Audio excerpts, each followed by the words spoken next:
In this video, I'm going to show you how you can add a Google form to your Wix website. This is fairly easy, so let me show you what you need to do. So first, you need to go to Wix and then open up the website that you want to add the form to. I'm going to go ahead and select this website here.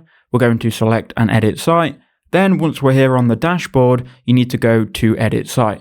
Now, once you're in the site editor, we can now embed the form. So let's go ahead and grab the form first. So open up Google Forms and open the form you want to embed. Now, if you have a really long form, you might have to make space for it on your website, or you'll have to make your visitor scroll through it, right? So go ahead and choose your form. And then once you've got your form open, go to send, then go ahead and click on this embed button. And here you've got the embed HTML. Now you've got the width and height, which you can go ahead and play around with after you've added it if you need to.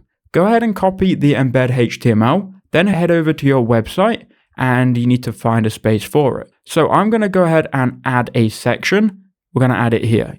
You can add this to any page or place on your website. Then go to the plus icon, which is add elements. From here, you can go ahead and then search for HTML, and then it should then open up what we're looking for, which is embed HTML. We can go ahead and click this. Now go ahead and paste in the HTML code that you've copied, then click update, and it should then add the form. Now what you might need to do is resize it, like I said, and if you have a really long form, you might have to either make people scroll through it, or you might have to make space on your website, which will include here dragging this section down.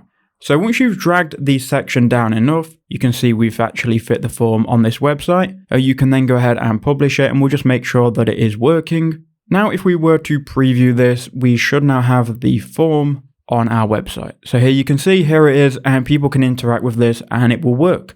So I hope that quick video did help you out.